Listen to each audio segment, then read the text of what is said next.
ओम शांति। ओम शांति। आज की तारीख है 15 सितंबर 2023। साकार महावाक्य। बाबा कहते, मीठे बच्चे, तुम रुद्र ज्ञान यज्ञ में बैठे हो। रुद्र शिव बाबा तुम्हें जो सुनाते हैं वह सुनकर दूसरों को जरूर सुनाना है। बाबा कहते, मीठे बच्चे, तुम रुद्र ज्ञान यज्ञ में बैठे हो। रुद्र शिव बाबा तुम्हें जो सुनाते हैं वह सुनकर दूसरों को जरूर सुनाना है।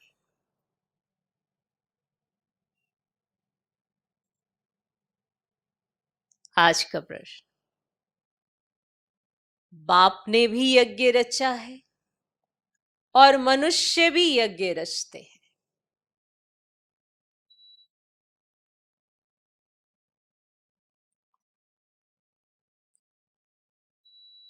बाप ने भी यज्ञ रचा है और मनुष्य भी यज्ञ रचते हैं। दोनों में कौन सा मुख्य अंतर है? बाप ने भी यज्ञ रचा है और मनुष्य भी यज्ञ रचते हैं। दोनों में कौन सा मुख्य अंतर है?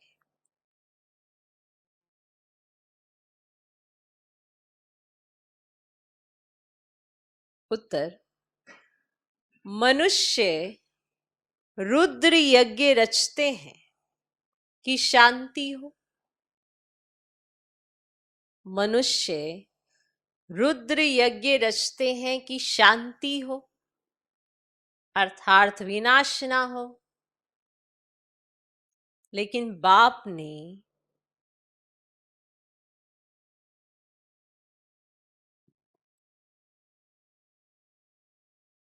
रुद्र यज्ञ रचा है कि इस यज्ञ से विनाश ज्वाला निकले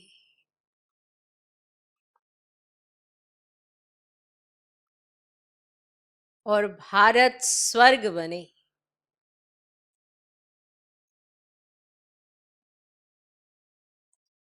बाप ने रुद्र यज्ञ रचा है कि इस यज्ञ से विनाश ज्वाला निकले और भारत स्वर्ग बने।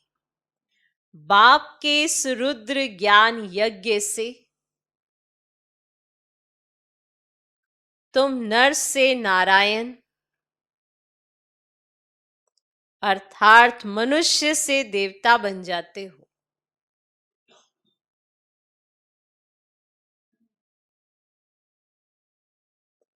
बाप के इस रुद्र ज्ञान यज्ञ से तुम नर से नारायण अर्थात मनुष्य से देवता बन जाते हो।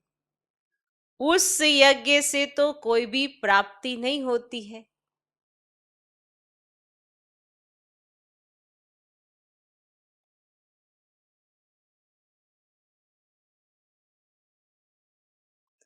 बाप ने भी यज्ञ रचा है और मनुष्य भी यज्ञ रचते हैं। दोनों में कौन सा मुख्य अंतर है? उत्तर, मनुष्य रुद्र यज्ञ रचते हैं कि शांति हो अर्थात विनाश ना हो। लेकिन बाप ने रुद्र यज्ञ रचा है कि इस यज्ञ से विनाश ज्वाला निकले और भारत स्वर्ग बने। बाप के इस रुद्र ज्ञान यज्ञ से तुम नर से नारायण अर्थात मनुष्य से देवता बन जाते हो। उस यज्ञ से तो कोई भी प्राप्ति नहीं होती है। आज का गीत है, तुम्हारे बुलाने को जी जाता है। ओम शांति। ये कितना मीठा गीत है और कितना अर्थ सहित है। जो विशाल बुद्धि वाले होंगे वे अच्छी रीति समझ सकेंगे। बुद्धि भी नंबरवार है ना, उत्तम, मध्यम, कनिष्ठ होते हैं। उत्तम बुद्धि वाले इसका अर्थ अच्छी रीति समझ सकते हैं। तुम्हारे बुलाने को जी चाहता है, ये कौन याद करते हैं? तो सबने कहा बच्चे। फिर बाबा कहते कौन से बच्चे? बच्चे तो ढेर है। जो ब्राह्मण बने हैं, जो देवता थे, जिन्होंने ही पूरे 84 जन्म लिए हैं, उन्होंने ही जास्ती बुलाया है। वही शिव अथवा सोमनाथ के मंदिर की स्थापना करते हैं। सिद्ध होता है हम जो पूज्य देवी देवता थे, अभी पुजारी बने हैं। बरोबर हम पूज्य थे, फिर पुजारी बने, तो सोमनाथ शिव की पूजा करते हैं। रुद्र यज्ञ बहुत रचते हैं, रुद्र ज्ञान यज्ञ कभी नहीं रचते। रुद्र यज्ञ नाम रखते हैं, अभी भी रुद्र यज्ञ रच रहे हैं। तुम बहुत अच्छा समझा सकते हो। रुद्र क्या है? क्या रुद्र ने कभी यज्ञ रचा था? कैसे रचा? फिर क्या उसकी सिद्धि हुई? ये तो कोई नहीं जानते। तुमको अभी ज्ञान का तीसरा नेत्र मिला है। परम पिता परमात्मा के सिवाय ज्ञान का तीसरा नेत्र कोई दे नहीं सकता। ज्ञान सागर परम पिता परमात्मा को ही गाया जाता है, मनुष्य को ज्ञान सागर नहीं कह सकते। अभी तुम जानते हो हमको दादे का वर्षा मिल रहा है, जिसको ही याद करते हैं कि बाबा आकर अविनाशी ज्ञान रत्नों का दान करो। फिर हम भी दान लेकर औरों को करेंगे। बहुत सहज है। सिर्फ याद दिलाएंगे कि तुम्हारे दो बाप है। भक्ति मार्ग में दो बाप हो जाते हैं। सत्युग त्रेता में लौकिक बाप ही होता है। वहां वर्षा भी तुम इस समय के पुरुषार्थ अनुसार पाते हो, माना इस समय जो पुरुषार्थ किया है उसके अनुसार वहां वर्षा है। तो तुम बच्चों का माथा फिरना चाहिए। ऐसी ऐसी जगह जाकर पूछना चाहिए कि रुद्र यज्ञ किसने रचा था? क्या रुद्र ज्ञान यज्ञ है या रुद्र यज्ञ है? असल नाम है रुद्र ज्ञान यज्ञ। रुद्र तो है निराकार, वह कैसे यज्ञ रचेगा? जरूर शरीर धारण करना पड़े, तो जरूर शरीर धारण करना पड़े। दक्ष प्रजापति का यज्ञ भी मनाते आते हैं। अब दिखाते हैं। दक्ष प्रजापति यज्ञ में अश्व को स्वाहा करते हैं, घोड़े को टुकड़े टुकड़े कर जलाते हैं, उनको दक्ष प्रजापति यज्ञ कहते हैं। अब यह तुम अभी जानते हो, तो वहां लिखना चाहिए कि यह कौन सा यज्ञ है। बड़ा भव्य से यज्ञ करते हैं, बहुत पैसे इकट्ठे करते हैं, बड़े बड़े आदमी दान करते हैं, कोई 100 निकालते, कोई 500 निकालते।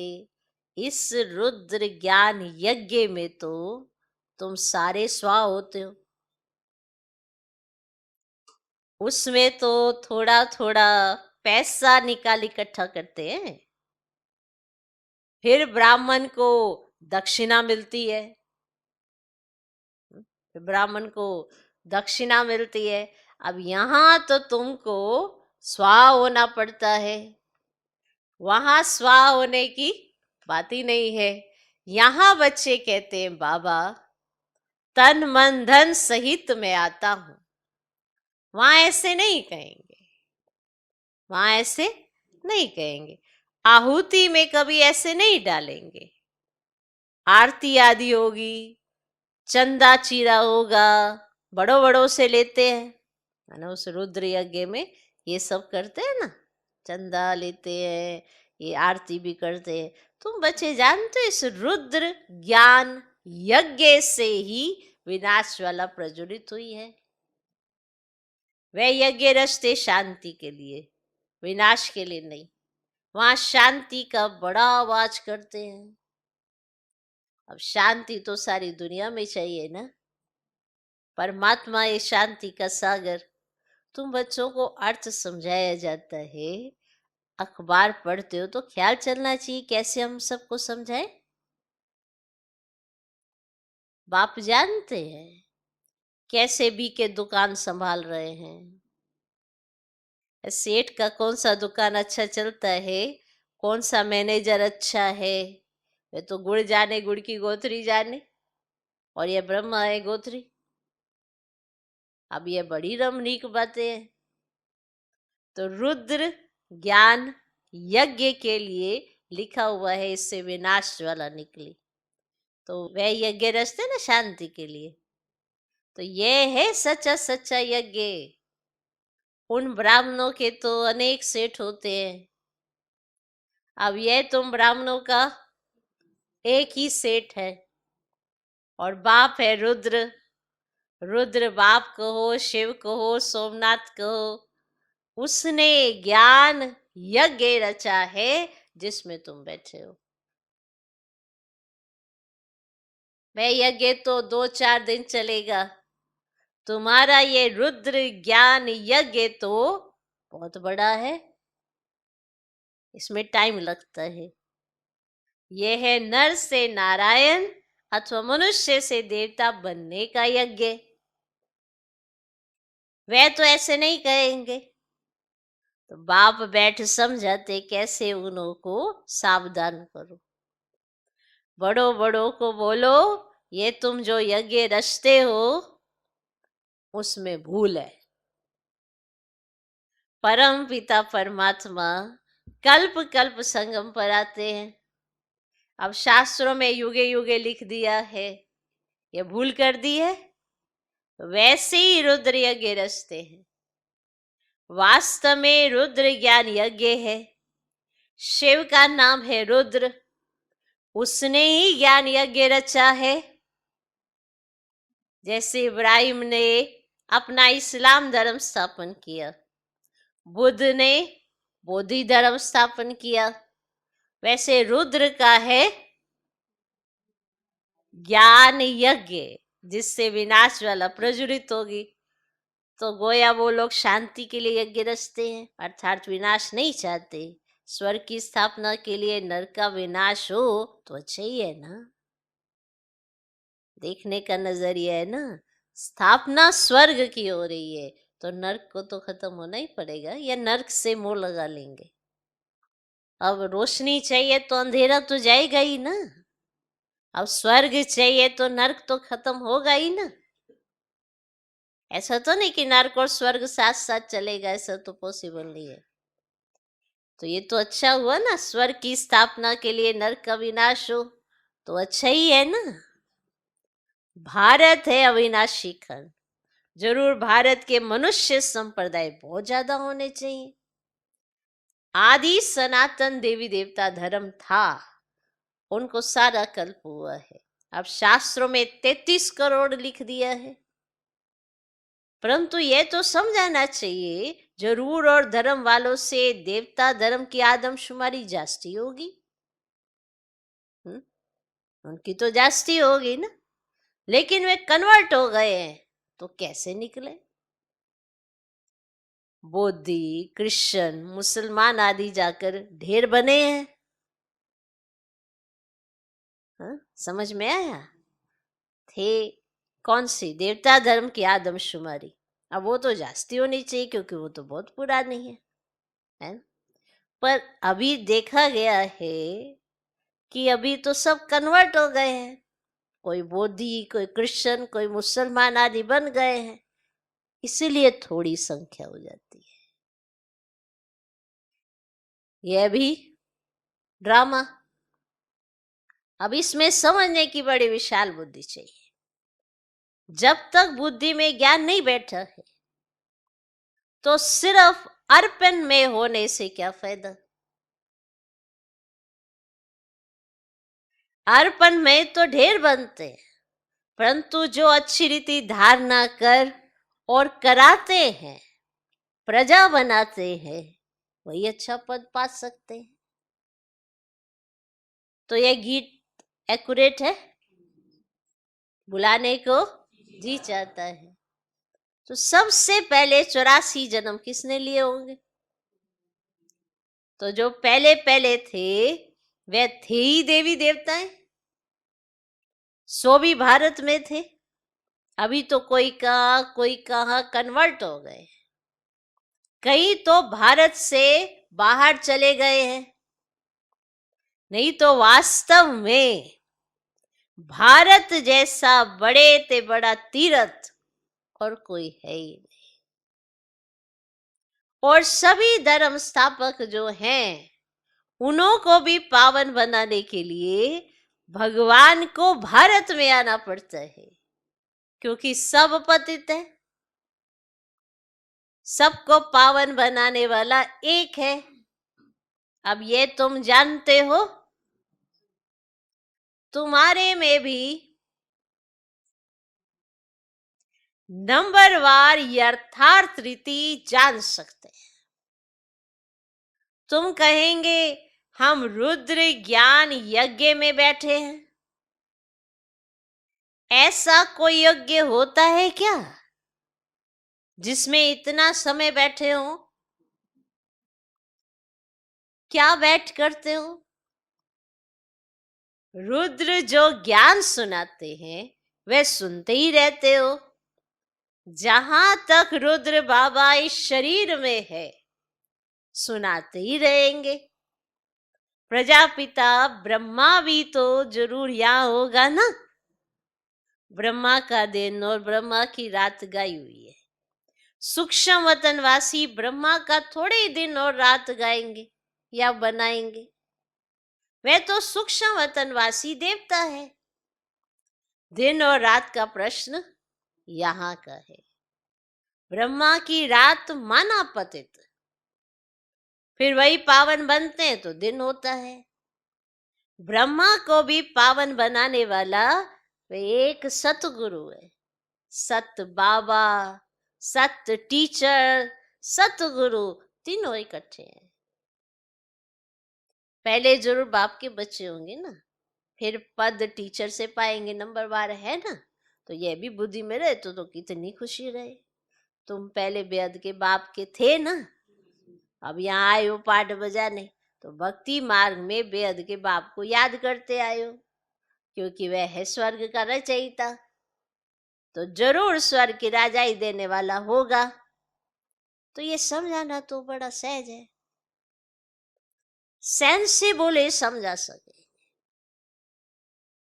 वास्तव में सेंसिबल तुम ब्राह्मण हो।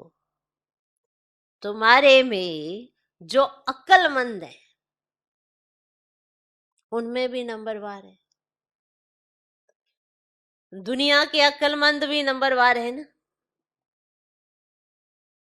यहां भी जो सेंसिबल बनते जाएंगे वे जरूर अच्छा नंबर लेंगे।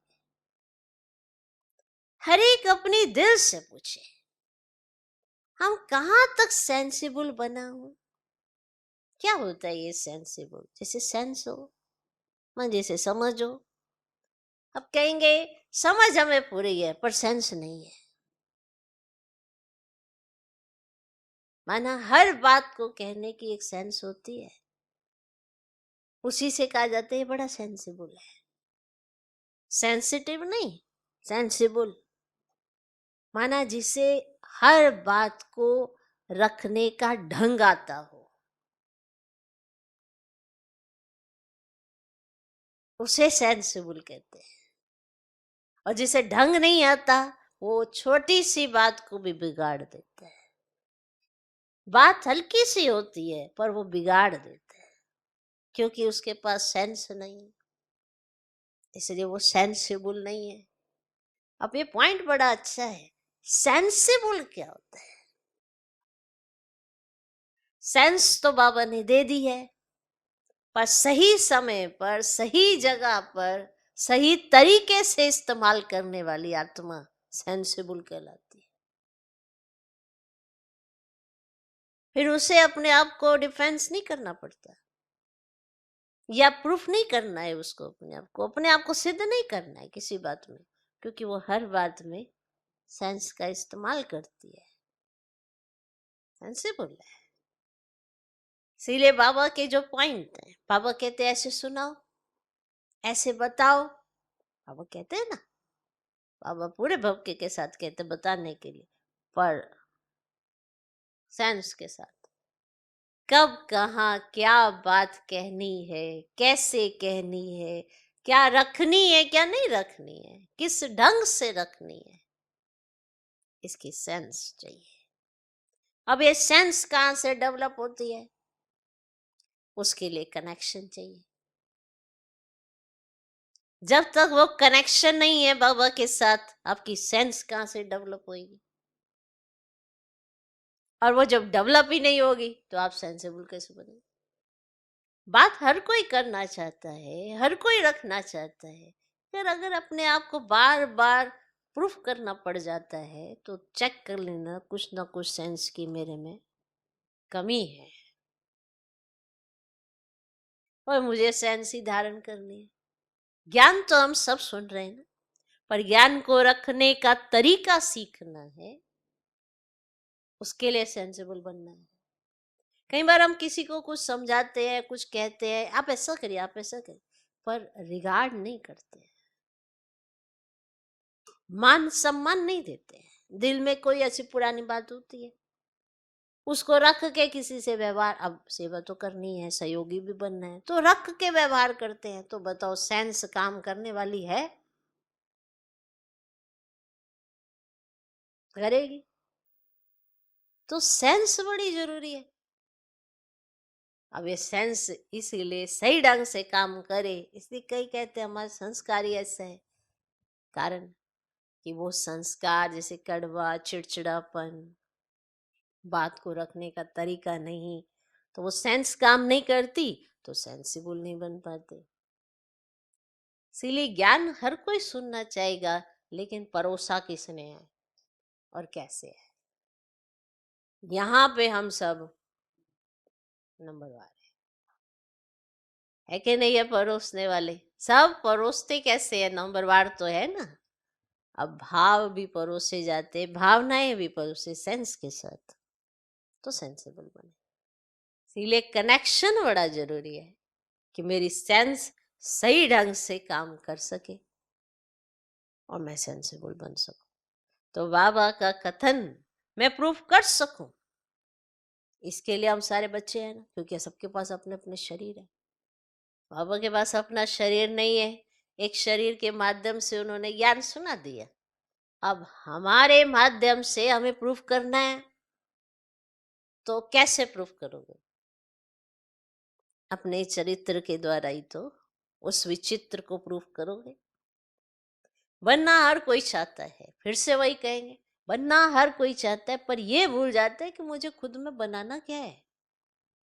दैवी गुण धारण हर कोई करना चाहता है, पर ये भूल जाता है मुझे कौन सा गुण धारण करना है जिसके चलते सारे गुण आ जाए।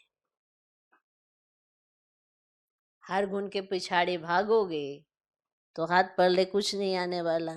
कभी इधर गए कभी उधर, आज किसी को संतुष्ट करने निकल पड़े, आज हर्षित मुख रहने लगे।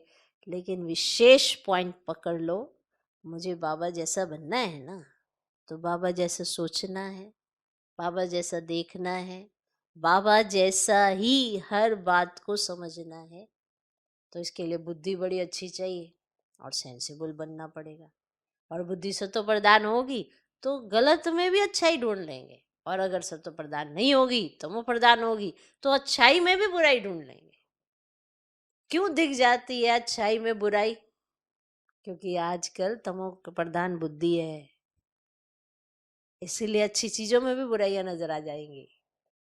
तो ये आम सी बात है, आप इस बात को समझने की कोशिश करें। कई बार कहते हैं हम बड़ा अच्छा प्रयास करते हैं, फिर भी कोई हमें समझता नहीं। ना समझे ना, बाप ने समझ लिया, बाप ने अपना बना लिया, आप अच्छे पर जोर देते रहे, आप अच्छा करने पर ही जोर दें। ये ना हो कि किसी को समझाने के चक्कर में फिर बुराइयों की तरफ ही निकल पड़े। तो इसका बहुत ध्यान देना है। तो आज बताया बाबा ने, दुनिया में भी अक्लमंद होते हैं, उनमें भी नंबरवार है। तो यहाँ भी जो सेंसिबल बनते जाएंगे ना, वे अच्छा जरूर अच्छा नंबर लेंगे। क्लियर? सेंसिबल किसे कहते हैं? हर एक अपने दिल से पूछे हम कहाँ तक सेंसिबल बना हूं। पूछ लेना अपने आप से, ठीक है। इसलिए क्लियर बताया कि सेंसिबल किसे कहते हैं, बाबा ने इतने अच्छे से समझा दिया। पूछ ले हर एक अपने आप से कि मैं कहाँ तक सेंसिबल बना हूँ। सेंसिटिव नहीं होता, सेंसिबल का मतलब माना समझदार से मतलब है कि कोई भी बात करते हुए सेंस होनी चाहिए, अच्छे से बात करनी चाहिए, किस तरह से लेके चलना चाहिए। ओके। जैसे बाबा मुरली चलाते हैं, वैसे वहां भी तुम्हारी मुरली चल सकती है? नहीं चल सकती। जैसे बाबा बच्चों के सामने मुरली चलाते, तो अगर बच्चों को भी उतना ही नशा चढ़ जाए तो बाबा कहते वहां भी तुम्हारी मुरली चल सकती है। तुम उन्हें समझाओ कि रुद्र यज्ञ और रुद्र ज्ञान यज्ञ में फर्क क्या है, रात दिन का फर्क है, समझाओ। तो जैसे बाबा बच्चों के सामने मुरली चलाते, आप उन स्टूडेंट्स के सामने मुरली चला, उतना नशा रखो ना। तो रुद्र ज्ञान यज्ञ रचा तो उससे विनाश ज्वाला निकली, भारत स्वर्ग बना, और यह फिर यज्ञ रचते हैं विनाश ना हो, अर्थात स्वर्ग स्थापन ना हो। ये तो उल्टी बात हो गई। तब तो बाबा कहते हैं मैं इन सब का उद्धार करने आता हूं, सबका। अब कोई ये सोचे कि मुझे नया मकान भी चाहिए और पुराना टूटना भी नहीं चाहिए, ये पॉसिबल है? स्थान वही है, नया मकान भी चाहिए और पुराना टूटना भी नहीं चाहिए। तो नया मकान बनाएंगे तो पुराना टूटेगा ही, क्योंकि स्थान तो वही है, धरती तो वही है ना। जहां पे स्वर्ग लाना है तो नरक का विनाश तो होगा ना, तो स्वर्ग आएगा। तो कोई ये सोचे शांति हो जाए विनाश ना हो, तो ये तो फिर उल्टी बात होगी।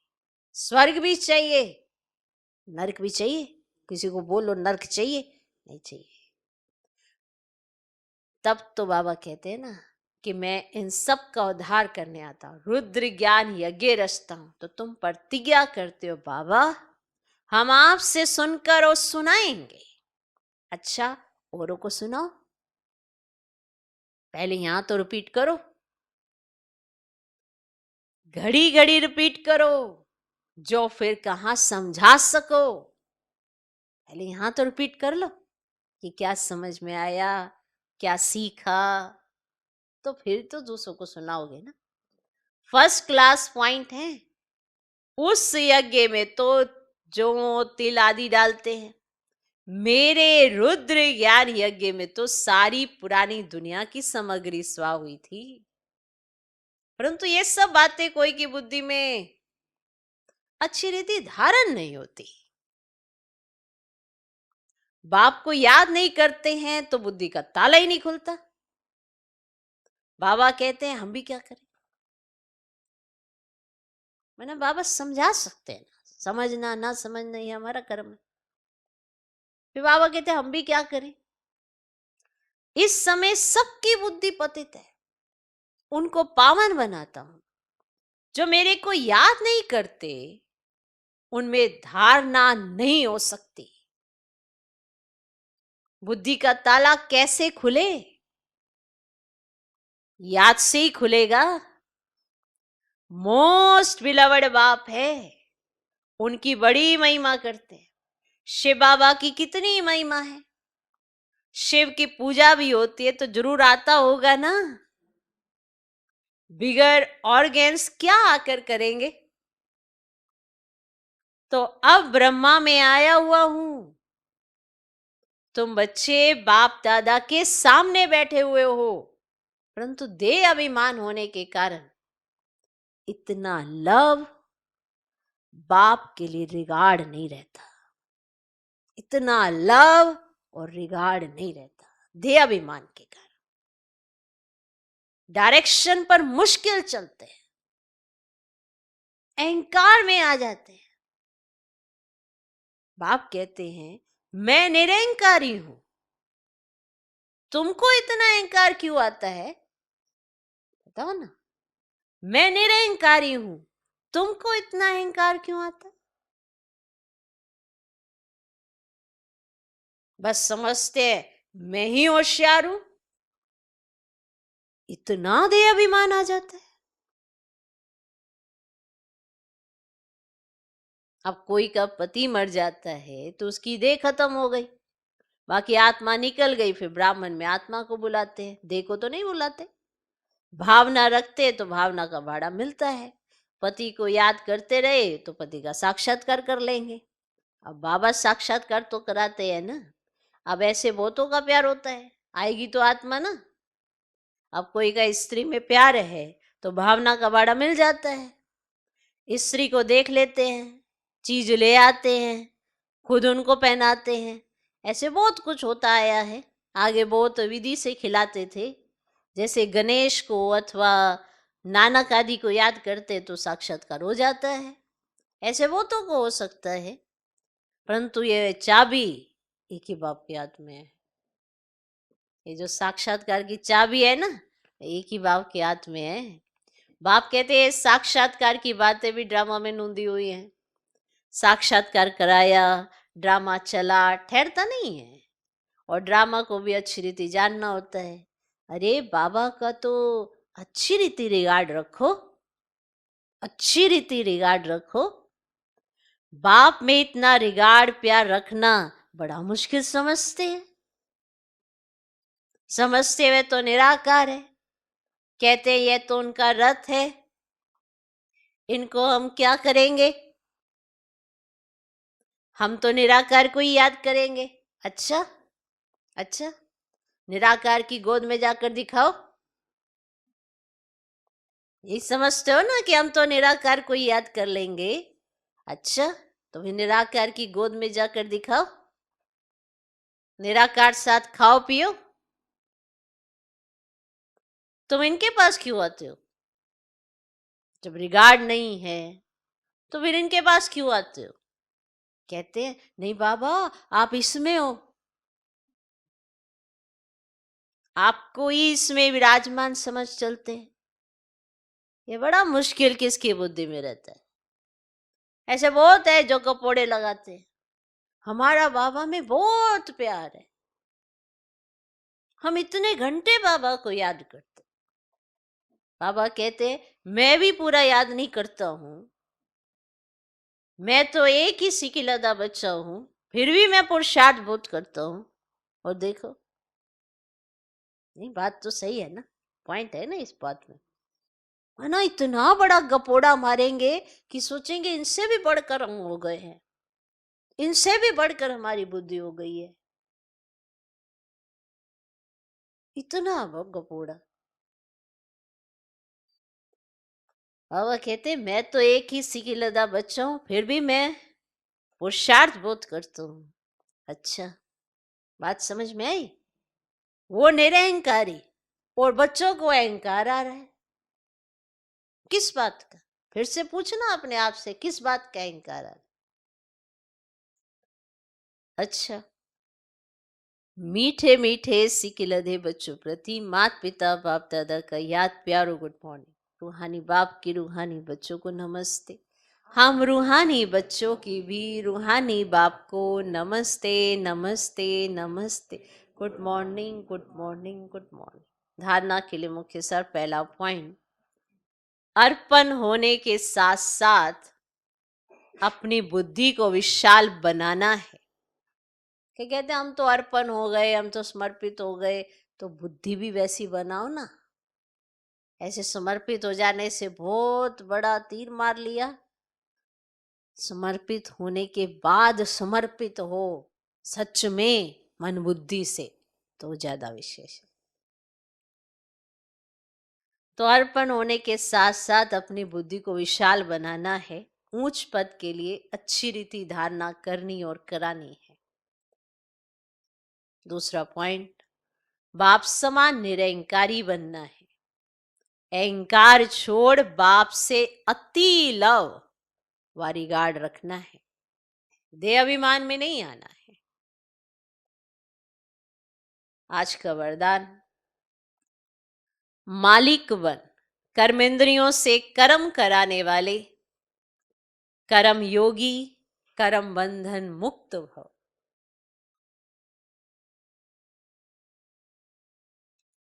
मालिक बन, कर्मेंद्रियों से कर्म कराने वाले, कर्म योगी, कर्म बंधन मुक्त भव। ब्राह्मण जीवन कर्म बंधन का जीवन नहीं, कर्म योगी जीवन है। कर्मेंद्रियों के मालिक बन, जो चाहो, जैसे चाहो, जितना समय कर्म करना चाहो वैसे कर्मेंद्रियों से कराते चलो, तो ब्राह्मण सो फरिश्ता बन जाएंगे, कर्म बंधन समाप्त हो जाएंगे।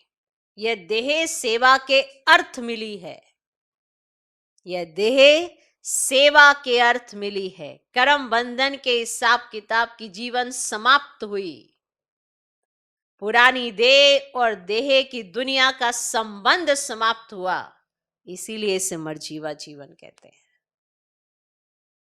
आज का स्लोगन, दिलाराम के साथ का अनुभव करना है तो साक्षीपन की स्थिति में रहो। दिलाराम के साथ का अनुभव करना है तो साक्षीपन की स्थिति में रहो। अब ये साक्षीपन किसे कहा जाता है, न्यारापन किसे कहा जाता है, प्यारापन किसे कहा जाता है, बाबा ने बहुत अच्छे से समझाया है। हमें साक्षी होना है हर चीज से, अपने आप से, दूसरों से, या किस बात में, पुरुषार्थ में साक्षी नहीं होना है। दूसरों की कमी कमजोरियों को देखते हुए साक्षी हो जाना है कि जब मुझे खुद में इतनी कमी कमजोरियां हैं, मेरा खुद का तो परिवर्तन अभी होना बाकी है। आपको तो एक ही कार्य मिला है, मुझको खुद को बनाना है।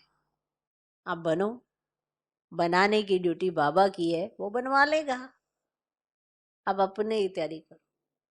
तो दिलाराम के साथ का अनुभव अगर करना है तो साक्षीपन की स्थिति में रहो, तो वो साक्षी होना बड़ा आसान हो जाता है। ओम शांति।